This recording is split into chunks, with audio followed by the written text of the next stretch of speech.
Making headlines. The President extends heartfelt greetings and best wishes to India's President and Prime Minister and all Indian citizens on the occasion of India's Independence Day. The new High Commissioner of Maldives to Pakistan presents his letter of credence to the President of Pakistan, and the Homeland Security Minister announces that an amendment to the Drug Act has been submitted to the Attorney General's office, proposing the introduction of the death penalty for drug smugglers in the Maldives.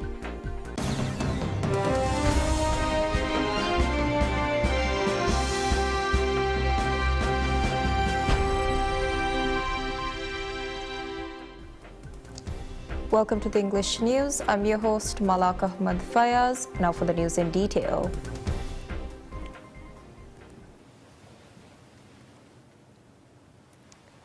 President Dr. Mohammad Muizzu extends heartfelt greetings and best wishes to India's President Draupadi Murmu, Prime Minister Narendra Modi and all Indian citizens on the occasion of India's 78th Independence Day.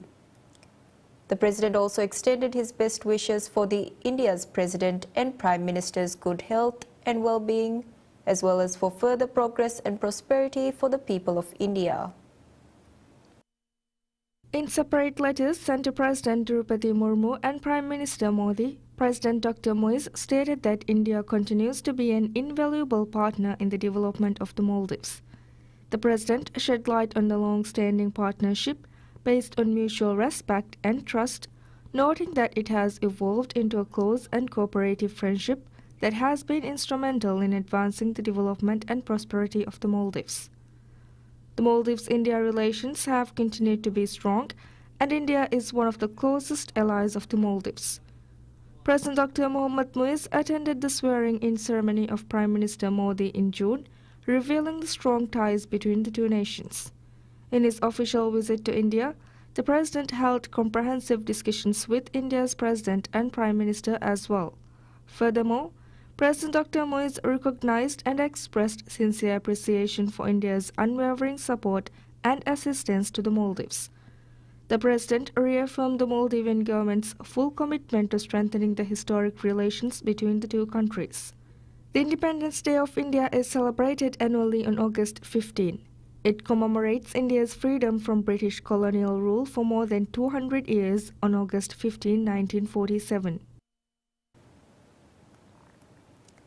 The new High Commissioner of Maldives to Pakistan, Mohammad Toha, presents his letter of credence to the President of Pakistan, Asif Ali Zardari.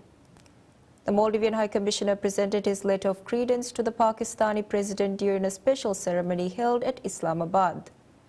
Following the ceremony, High Commissioner Toha sat with President Asif, where he conveyed greetings and well wishes from Maldivian President Dr. Mohammad Muizzu and the people of the Maldives to the President and the people of Pakistan. Furthermore, High Commissioner Toha reiterated his commitment to strengthening the long-standing brotherly relations between the two nations. He also expressed gratitude to the President for promptly accommodating the presentation of credentials. Congratulating Toha on his appointment, President Asif assured that his government will fully support the High Commissioner in fulfilling his responsibilities and duties. High Commissioner Toha was accompanied by Second Secretaries Aishat Yasmin, Ismail Mufid, and Defense Advisor to Pakistan, Colonel Idris Badiou of High Commission of Maldives in Pakistan.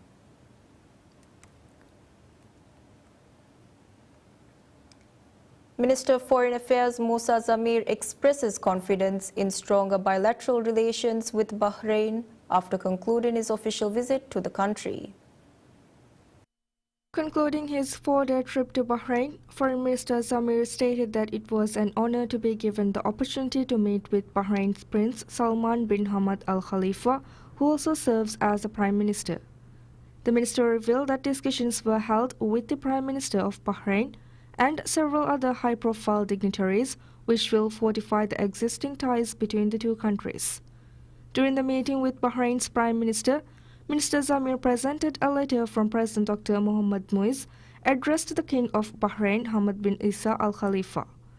Thanking the leadership and the government of Bahrain for the closeness accorded to the Maldives throughout the past few decades, the minister and Bahrain's prime minister discussed ways to deepen existing bilateral ties between both countries. They also deliberated on international issues of mutual interest, such as the global economic situation, climate change, and environment. In his official visit, Mr. Zamir met with his counterpart, Minister of Foreign Affairs of the Bahrain, Dr. Abdul Latif bin Rashid Al Zayani. The two ministers reflected on the long-standing bonds of friendship and cooperation between the Maldives and Bahrain that is rooted in the two countries' common Islamic heritage, shared values, and principles. The discussions focused on strengthening the existing bilateral partnership between the two countries and prospects for enhancing economic cooperation. The two ministers also discussed the possibility of holding the first round of bilateral political consultations between the Maldives and Bahrain at a time of mutual convenience. They shared their commitment to explore new avenues of cooperation between the two nations. Furthermore, Mr. Zamir also met with Bahrain's Minister of Finance and National Economy Sheikh Salman bin Khalifa Al Khalifa. The discussions held between the ministers pertain to enhancing economic cooperation, including investment promotion, trade, and tourism between the two countries. The minister also discussed the government's fiscal and development policies and prospects for cooperation with Bahrain in the Maldives' development journey. Mr. Zamir further gave a brief overview on the economic and investment opportunities available in the Maldives.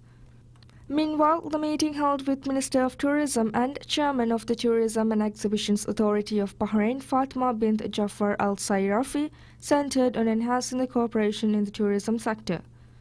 Mr. Zamir disclosed that the Bahrain minister commended the resilience of the tourism sector of the Maldives. The two ministers deliberated on the prospects for cooperation between the two nations and also examined investment prospects in the Maldives. Additionally, Mr. Zamir met with the senior officials of the Bahrain Economic Development Board.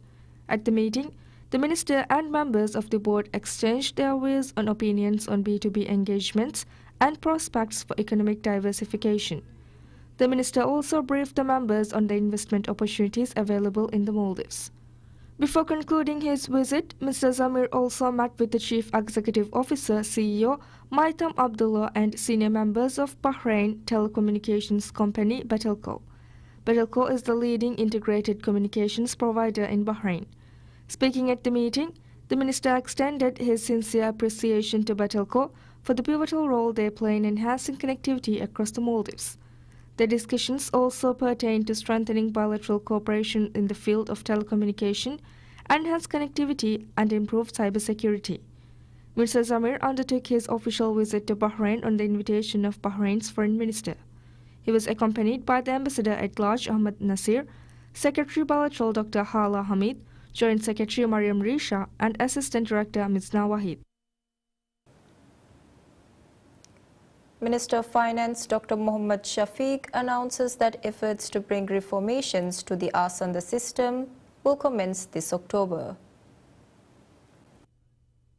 Speaking at the Parliamentary Committee on Public Accounts, Minister Dr. Shafiq detailed that the reform initiative for the Asanda system is set to start in October. He emphasized the system's vital role for residents and assured that any changes will be implemented only after thorough consultation with the public, ensuring that no modifications will adversely affect residents. Furthermore, Minister Dr. Shafiq highlighted the importance of avoiding unnecessary operations, tests or medications under the Asanda scheme. The minister highlighted that such actions increases wasteful expenditures while putting patients into difficult conditions. He also stressed the need for public awareness campaigns regarding the forthcoming changes to the Asanda system. On August 5th, the Parliamentary Committee on Social Affairs held a significant meeting with the senior officials of the National Social Protection Agency and SPA and Asanda Company Limited. Speaking at the committee, NSPA's Chief Executive Officer Hina Walid outlined the efforts being made to enhance and strengthen the service systems of both entities. She revealed that the objective behind this change is to ensure that the Asanda better serves those most in need, adding that Asanda would prioritize private insurance starting from October 1st. As such, Hina said that individuals with other insurance plans will be required to first clear their bills through their primary insurance before using Asandayan and SPA for the remaining balance. Furthermore, Hina noted that the cost of services at private hospitals in the Maldives is excessively high. Maldives and Japan enters a significant agreement on the development of human resources.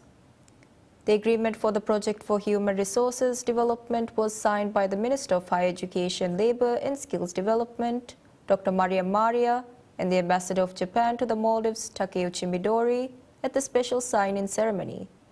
The Project for Human Resource Development Scholarship by the Japanese Grant Aid, JDS, will provide the opportunity for 24 civil servants of the Maldives to complete their master's studies in Japanese universities.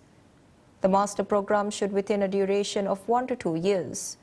The expenses of the programs undertaken will be covered by the Japanese government. Under the agreement, during the past 4 years, while 24 scholarship opportunities were available, 22 students pursued their tertiary education. The sign-in ceremony was attended by the senior officials and employees of the Ministry of Higher Education, Labour and Skills Development, Commissioner of Civil Service Fatimat Sharif, Minister of Foreign Affairs Musa Zamir, and dignitaries of the Embassy of Japan in Maldives.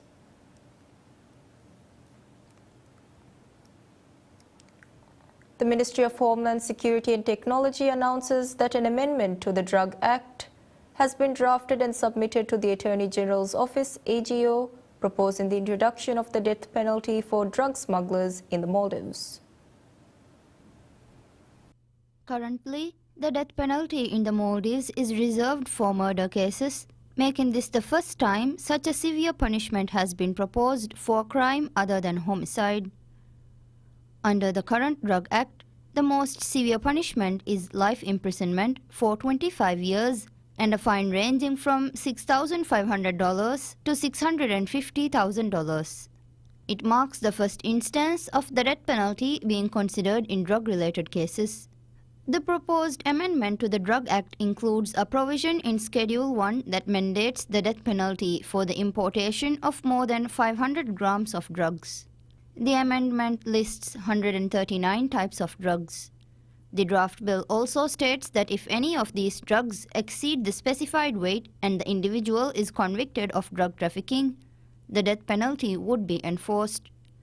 Additionally, the amendment seeks to expand the power of the Drug Court of the Maldives, revising rehabilitation provisions and clarifying the conditions under which drug-related activities are considered trafficking. The bill also defines trafficking to include financing drug operations and providing facilities and vehicles for smuggling. The expanded powers of the Drug Court would now include issuing arrest warrants for drug use and trafficking offences, a role previously handled by the Criminal Court of the Maldives. In addition, certain matters that were previously at the discretion of the Drug Court and the Prosecutor General's Office (PGO) have been made mandatory, including stricter penalties for violations of treatment orders and prosecution for omissions. The Ministry of Homeland Security and Technology submits proposed legal amendments to the Attorney General's Office (AGO) aimed at curbing gang-related crimes by imposing stricter penalties on offenders. The draft bill, which outlines the necessary provisions to combat gang activities, defines the terms gang, gang member, and gang leader. It specifies that individuals who participate in, assist with, conspire to commit, or directly engage in violent or intimidating criminal acts, either individually or with the support of others, will be classified as gang members. The bill identifies certain behaviors and territorial markings such as graffiti, signs or symbols in specific streets, parks, or public spaces on an island or city as indicators of gang affiliation. It also includes individuals who frequently occupy these areas, follow specific rules, and identify with particular names or symbols.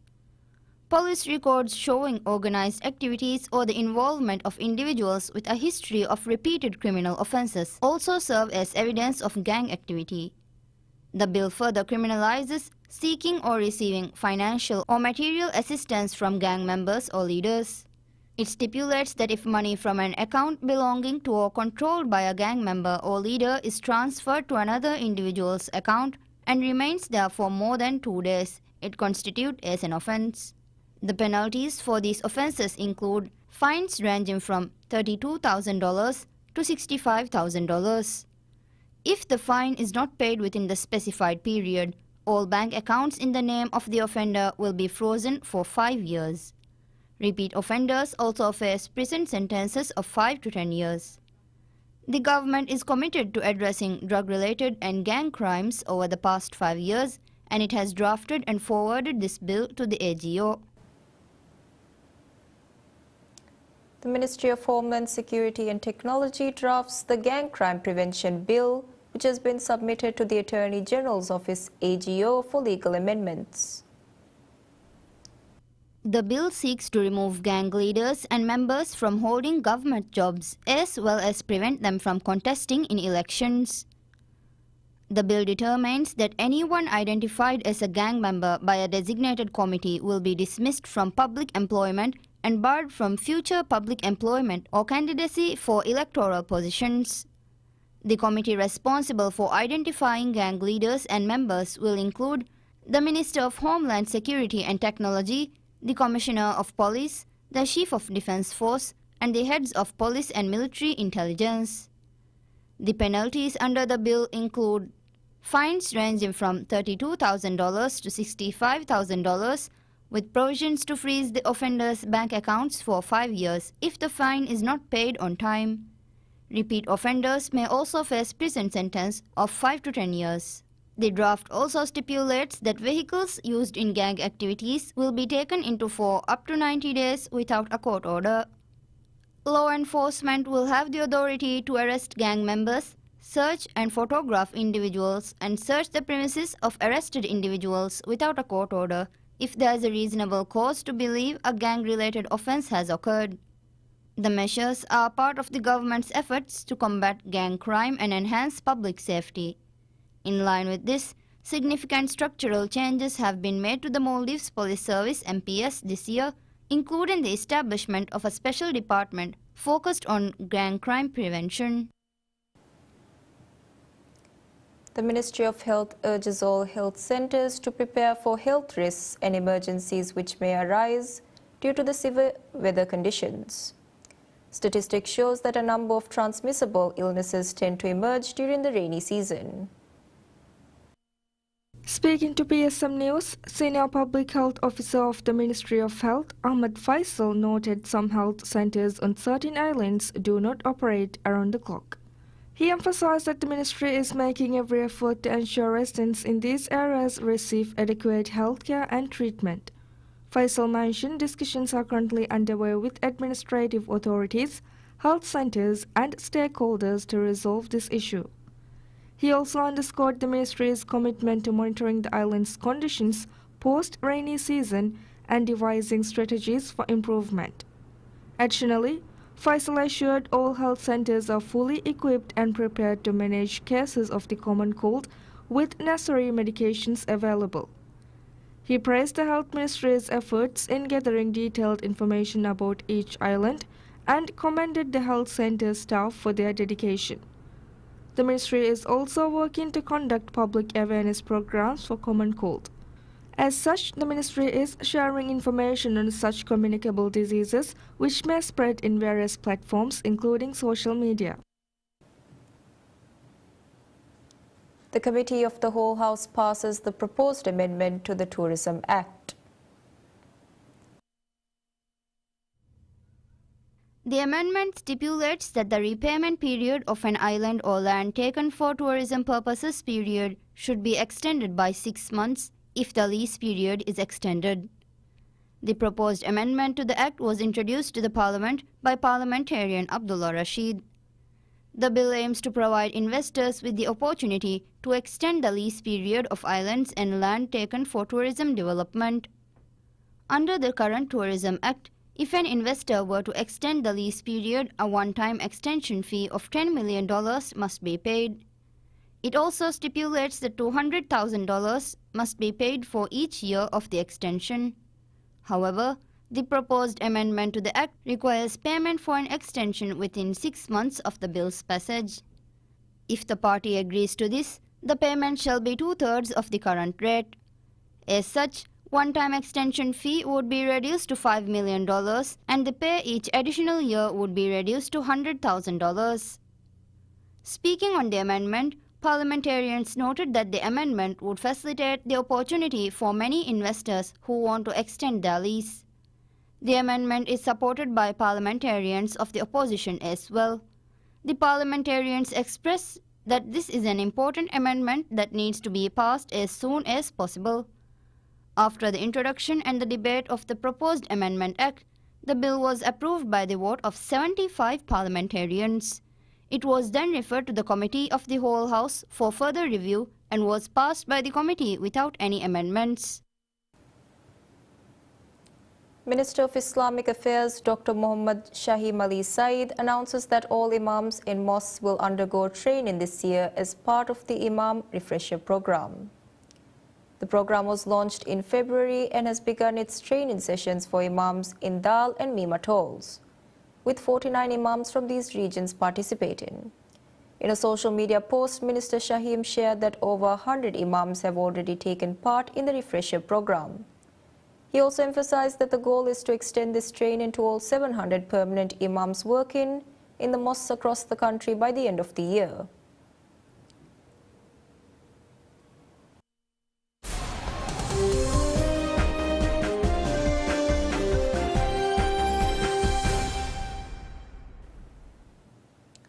Official data shows that Britain's economy grew 0.6% in the April-June period, a slight slowdown compared with the first 3 months of the year.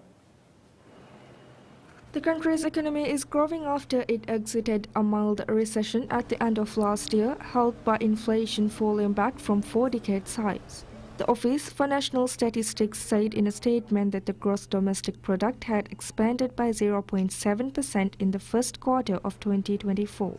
The data covers the period just prior to Britain's general election in early July, which resulted in the centre-left Labour Party winning power on a promise to grow the country's economy by a sizable amount. The new government is under no illusion as to the scale of the challenge they have inherited after more than a decade of low-income growth and a £22 billion black hole in the public finances. Liz McCune at the Statistics Office noted that the GDP data revealed the economy recorded zero growth in June or end of the second quarter, owing to a weak month for health, retailing and wholesaling, offset by widespread growth in manufacturing. She added that growth across the quarter was led by the service sector, where scientific research, the IT industry, and legal services all did well. While the Consumer Prices Index rose back above the Bank of England's target in July 2.2%, according to official data, it is way down on the elevated levels seen in the months following Russia's invasion of Ukraine. As such, the central bank is expected to keep on cutting interest rates in the coming months. Separate data this week showed Britain's unemployment rate dropping to 4.2% and wage growth down to the lowest level in nearly 2 years.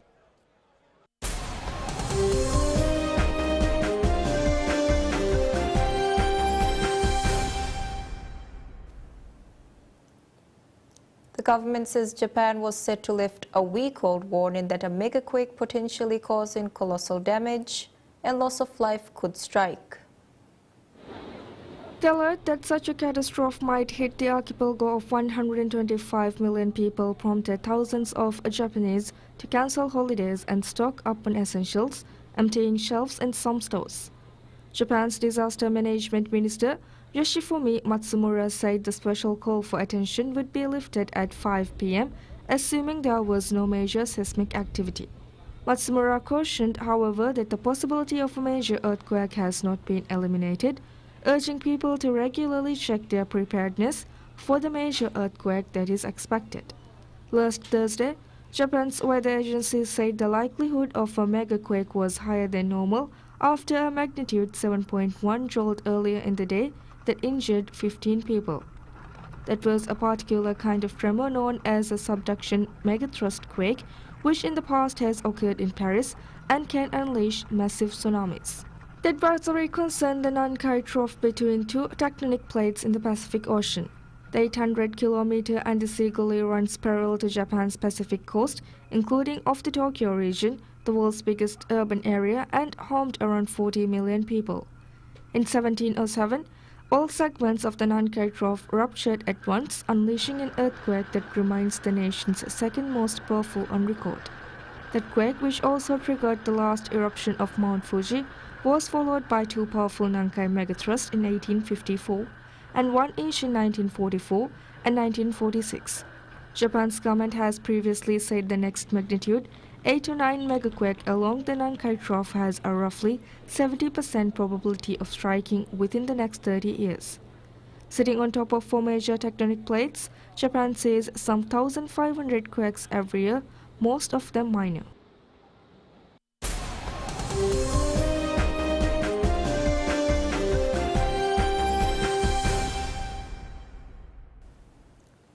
Paris Saint-Germain are beginning a new era following the departure of Kylian Mbappe, and the reigning French champions have so far kept a low profile as they prepare for life without the superstar forward.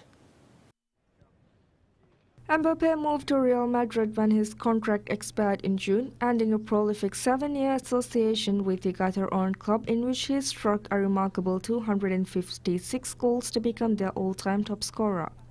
The France captain therefore leaves an enormous void, so big that PSG appear to have decided there is no one player who could possibly fill it adequately. Coach Luis Enrique takes his team to Normandy to face Le Havre on Friday on the opening night of the new League One campaign without any glitzy new signing having arrived to directly replace Mbappe. PSG have nevertheless spent money in Europe's summer transfer window, and they may still move for a top-class striker before the deadline at the end of the month. Napoli's Victor Osimhen, who previously starred in League One for Lille, has been linked with the move to the French capital, although it is unclear whether he would fit in with Luis Enrique's preferred style of football. For now, though, PSG's efforts in the transfer market have been focused elsewhere, with an estimated 125 million euros invested on three players. 19-year-old Portuguese midfield prodigy João Neves, who appeared for his country at Euro 2024, has arrived from Benfica for 59.9 million euros, a fee which could rise by 10 million euros when bonuses are factored in. The defense has been strengthened with the recruitment of Ecuador centre-back Willian Pacho, 22 years old, from Eintracht Frankfurt for up to 45 million euros. PSG's first summer signing was the Russian goalkeeper Matvey Safonov, 25 years old, from Krasnodar in his homeland for reported 20 million euros. That's all the news we have for today. Thank you all for watching.